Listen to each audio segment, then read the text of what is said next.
Michael Jordan won his first MVP at 24, won his last championship at 35, dropped 51 points at 38. Most players get 5 great years if they're lucky, but Jordan, he gave us 3 separate Hall of Fame careers in one lifetime.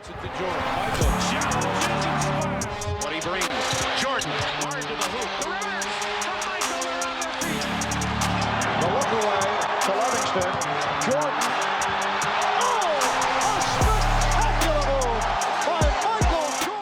At his peak, Michael Jordan wasn't just dominating the game, he was the game. But what if I told you he didn't just have one prime, not even 2? What if Michael Jordan had 3 different primes, each one redefining greatness in its own era? Jordan didn't just show up and dominate, he adapted, reinvented, and reasserted himself over and over again. From unstoppable scorer, to perfect team leader, to cold-blooded veteran killer. Jordan lived 3 lives in the same career. A brief listing of his top accomplishments include Rookie of the Year, 5-time NBA MVP, 6-time NBA champion, 6-time NBA Finals MVP, 10-time All-NBA First Team, 9-time NBA All-Defensive First Team, Defensive Player of the Year, 14-time NBA All-Star, 3-time NBA All-Star MVP, 50th Anniversary All-Time Team, 10 scoring titles, an NBA record and 7 consecutive matching Wilt Chamberlain, retired with the NBA's highest scoring average of 30.1 points per game, and Hall of Fame inductee. However, his impact is far greater than awards and championships. He burst into the league as a rookie sensation, scoring in droves with an unmatchable first step and acrobatic drives and dunks, and concluded his career as a cultural icon. Off the court, Jordan was about to revolutionize more than just the game.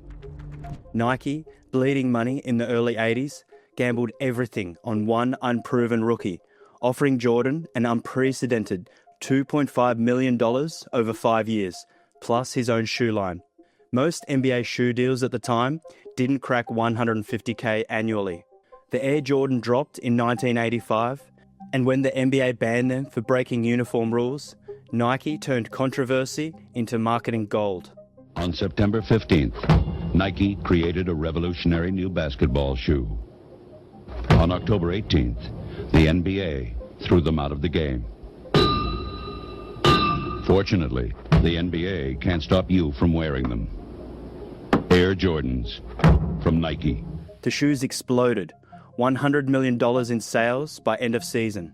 While Jordan was turning into a cultural icon off the court, his new teammates got an immediate taste of what they drafted. Word spread fast in training camp. "You've got to come and see this guy," Bulls staffers said. His first practice was so intense, coach Kevin Lafferty had to stop it early.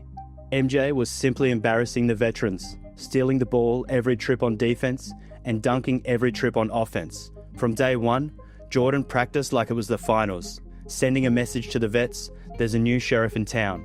Even in preseason, it was clear the Rockets and Blazers had made a mistake. Bernard King, who led the league in scoring that year, put it simply after an exhibition game. "All I can say is the people in Chicago are in for a real treat." He was right. Attendance spiked in every arena where Jordan came. Fans just wanted to see him play.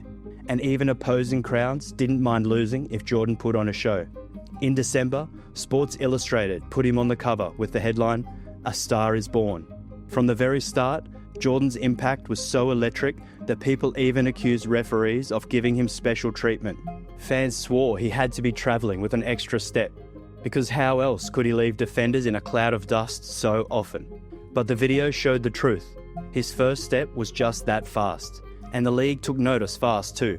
He was Rookie of the Year, an All-Star, and made All-NBA second team, all in his very first season. But then came the first real setback. Last year's Rookie of the Year, Michael Jordan, out with a broken left foot. 3 games into his second season, Jordan broke a bone in his left foot and missed 64 games. He still made the All-Star team, but couldn't play. When MJ finally returned, he dropped a playoff record, 63 points on the juggernaut Celtics in a double overtime loss. A help to Michael Jordan in that case. Getting off the glass. Has 8 points and is the game-high score. Going baseline. Michael Jordan, the pass, a double team, and Woolridge misses again. Here's Michael Jordan. Chicago is led virtually all the way. Jordan, thanks 8 on the clock. Jordan ties the game. Oh, boy. 63 points, and you're looking. Boston swept Chicago, but Jordan averaged 43.7 points per game in the series. Starting in 86-87, Mike launched his assault on the record books. Jordan averaged 37.1 points, his first of 7 straight scoring titles, and rattled off 9 consecutive 40-point games. He also won back-to-back slam dunk contests, but the Bulls still couldn't get past Boston. That offseason, Chicago added Horace Grant and Scottie Pippen, and in 87-88, Jordan cleaned the awards house: MVP, Defensive Player of the Year, and All-Star MVP. He led the Bulls to a playoff win over Cleveland before falling to the Pistons. The bad boys of Detroit would haunt him for years, smothering him with Chuck Daly's Jordan rules. They dared him to win alone with constant double and triple teams. For a while, it worked, but Jordan kept pushing. In 88-89, he delivered one of his best statistical seasons: 32.5 points, 8 assists, 8 rebounds, and nearly 3 steals per game. He capped it off with the shot over Craig Elo to eliminate the Cavs in round 1. Gets the ball from Hugh Evans. He looks, he gives to Jordan. Jordan to the circle, puts the shot in the air. Good! The game's over, and the Bulls have won. Then averaged 35 points, 9 rebounds, and 8 assists in the 6-game second-round series against the Knicks, but ultimately falling to the Pistons again. By 89-90, the Bulls turned to Phil Jackson and his triangle offense. Even though Chicago didn't win in Jackson's first season, the signs were there. Jordan dropped a career-high 69 points against Cleveland and shot a career best at the time, 37.6% from deep. Yet, once again, the Pistons slammed the door in the Eastern Conference Finals, and so the whispers grew louder. Jordan had all the accolades: Rookie of the Year, MVP, Defensive Player of the Year, scoring titles one after another, but no finals appearances. Critics like legendary Chicago columnist and author Sam Smith said you couldn't win it with Jordan. They weren't winning yet. We didn't know if they were going to. The notion around the NBA was, you can't win with Jordan. He's too selfish a scorer. He'll be like George Gervin, a great scorer who's never going to win. Or a better player like Julius Erving, who was a big star and did all the dunking, but he didn't win until he got Moses Malone, Smith recalled. That version of MJ, hyper-athletic, hyper-competitive, obsessed with scoring, still hadn't figured out how to lead a team all the way. The highlights and titles were stacking up, the rings weren't. Yet, because the moment Jordan leveled up, the entire league had no choice but to bow to the new king. But Jordan wasn't done evolving. If his first prime proved he could dominate individually, his second would prove something even more impressive.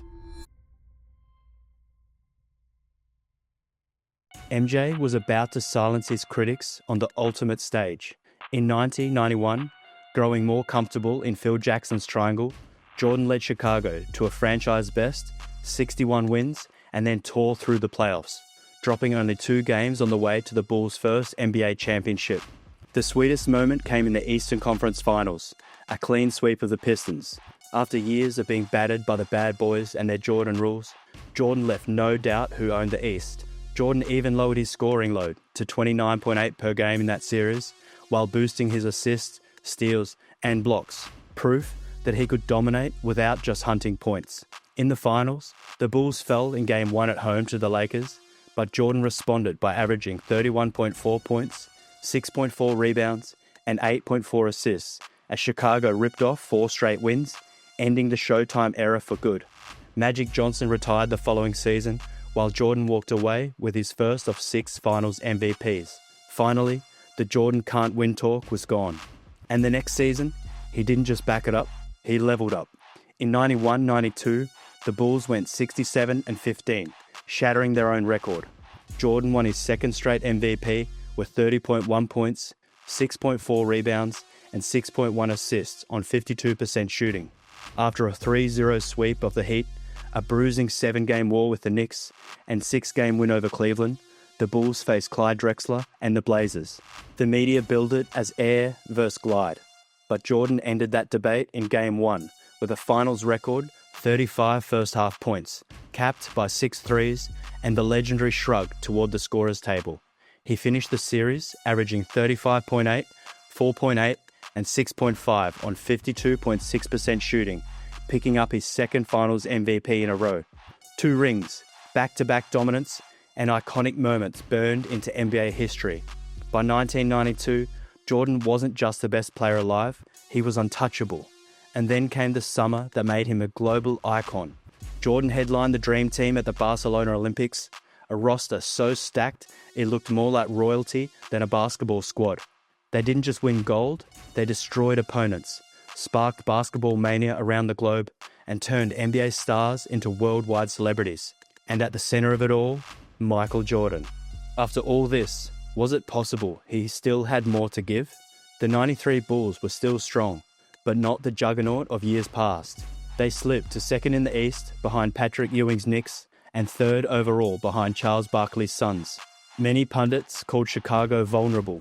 Sports Illustrated even predicted a Knicks-Suns finals. But what outsiders overlooked were the Bulls' intangibles, that late-game grit, that championship confidence forged in fire. And Jordan, he was still that guy. He came into the season heavier, stronger, more deliberate, calculated, still the assassin when it mattered most. He averaged 32.6 points, 6.7 rebounds, and 5.5 assists, while finishing second in Defensive Player of the Year voting and in the MVP voting too, ending his streak with Barkley taking the trophy after leading Phoenix to a league-best 62-20 record. MJ had something to say about that, but first, he had to go through the East. In the conference finals, Jordan toppled the Knicks for the 4th time in 5 years. He dropped 54 points in Game 4, then delivered a 29-point triple-double in Game 5, capped by Chicago's legendary sequence of blocks on Charles Smith to steal a 97-94 win at Madison Square Garden. The Bulls closed it out in Game 6, sending Ewing home again. Then came Barkley's Suns, and Jordan saved one of his greatest acts for them. He averaged an NBA Finals record 41 points per game across 6 games. In the clincher, the Bulls rallied from a fourth-quarter deficit, fueled by 9 straight Jordan points before John Paxson buried the title-winning 3 with 3.9 seconds left. Chicago's three-peat was complete, and so was Jordan's revenge tour. This was the apex predator Jordan, still athletic enough to posterize anyone. But off the court, trouble was brewing. Jordan faced scrutiny over his gambling, but nothing hit harder than the murder of his father, his closest confidant, and steady presence throughout his rise to superstardom. Emotionally drained and searching for purpose, Jordan shocked the basketball world by announcing his retirement just one day before training camp in 1993. For most players, this would be the end of the story. 3 championships, 3 finals MVPs, nothing left to prove. But legends don't follow scripts. While Jordan chased curveballs in Birmingham, something gnawed at him. The competitor who'd spent a decade proving critics wrong couldn't walk away with unfinished business. The bad boys were gone, Magic had retired, but a new generation was rising. Hakeem, Shaq, Penny, players who'd never felt the full weight of Jordan at his apex. They were about to learn that Michael Jordan didn't just have one prime, or even 2. He was about to show the world what happened when raw athleticism evolved into calculated assassination. By the time he first retired, Jordan had already done what most could only dream of: scoring titles, Defensive Player of the Year, MVPs, and 3 straight championships. That first three-peat cemented him as the game's undisputed king. "I'd like to think I was the best," Jordan said. "When I leave this game, I'd like to think I was the best that ever played." The Bulls remained competitive without him, led by Scottie Pippen, but they weren't championship level. Even with an MVP caliber season from Pippen in '94, Chicago couldn't reach the finals without its leader. Then, in March 1995, Jordan returned wearing number 45. The Bulls fell to the Magic in the playoffs, but the storm was clearly coming. That loss to Orlando lit something primal in Jordan. Tim Grover, his trainer, said Jordan called him at 2 a.m. after the series ended. "I'm not going out like this." For 5 months, Jordan transformed his body and his game in what Grover called the most intense training of his career. He studied every possession from that Magic series, obsessing over Nick Anderson stripping him twice in Game 1. When camp opened in October 1995, teammates barely recognized him. The baseball's softened physique was gone, replaced by 218 pounds of muscle. But the real change was mental. Assistant coach Tex Winter noted, Michael used to react to defenses, now he was dictating to them. By the 95-96 season, number 23 was back, fueled by a relentless fire, and Jordan led Chicago to a then record 72-win season. That year ended with a fourth championship over the Seattle Supersonics, and it was only the beginning. The Sonics series showcased Jordan 3.0 perfectly. After Seattle won Games 4 and 5 to send the series back to Chicago, the media wondered if Jordan, at 33, still had that championship gear. His response? 3 straight games averaging 27 points on 45% shooting. Not spectacular numbers until you realize he was orchestrating everything. He'd post up Hersey Hawkins for 6 possessions straight. Then, when help came, find Kukoc for corner threes. When Seattle adjusted, he'd attack Gary Payton off the dribble just enough to keep the defense honest.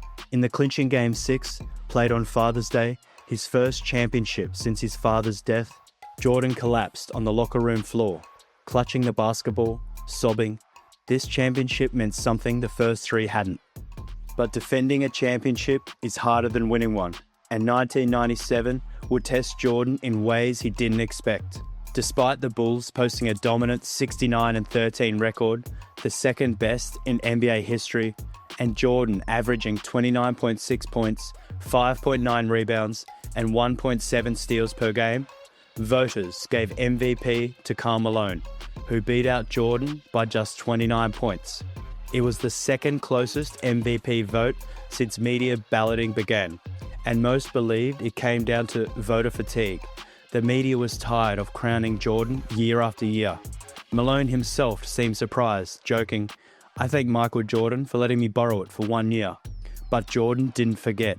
And when the Bulls met Malone's Jazz in the finals, MJ had all the motivation he needed. The 1997 finals became Jordan's mid-range masterpiece. He shot 45 times from 15 to 20 feet across 6 games, hitting 56% of them, a percentage that would make modern analytics departments weep with joy. In Game 1, he hit the game winner over Byron Russell. In Game 5, the flu game, he scored 38 points while barely able to stand during timeouts, hitting 13 of 27 shots, primarily on fadeaways because he lacked the energy to drive. "I knew I couldn't bang with the young guys anymore," Jordan admitted years later, "but I also knew that nobody could stop my fadeaway. Not at my height, with my hands at that angle." The 1997 series came down to Game 6 at the United Center. Tied at 86 with under a minute left, the Jazz expected Jordan to take the final shot. Instead, MJ drew the double team and found Steve Kerr wide open. Kerr buried the 17-footer with 5 seconds left, giving Chicago its 5th championship. Even at 34, Jordan had evolved, recognizing the winning play wasn't always about him taking the shot, but making the right basketball play. But the story wasn't over. The 1997-98 season, the last dance, brought unprecedented chaos. General manager Jerry Krause announced Phil Jackson's final season before it even began, creating a toxic atmosphere. Scottie Pippen, vastly underpaid at just the 122nd highest salary in the league, delayed his off-season foot surgery in protest and missed the first 35 games. The front office seemed determined to dismantle a dynasty that was still winning championships. Yet, through it all, Jordan, at 35, played 82 games, won his 10th scoring title and 5th MVP, and dragged the Bulls to a 62-20 record. He wasn't just fighting opponents anymore, he was fighting time, front office politics, and the looming end of an era. And when the Bulls faced Utah again in the 1998 finals, Jordan had one final masterpiece left. Game 6 in Salt Lake City. Bulls down 86-85. Under a minute to play, the Jazz had possession and a chance to extend their lead. But Jordan, reading the play perfectly, slid over and stripped the ball from an unsuspecting Karl Malone in the post. He brought the ball up court himself. Championship on the line. 18 seconds left. The entire basketball world watching, and everyone in the building knowing exactly who would take the shot. Facing Byron Russell at the top of the key, Jordan made his move.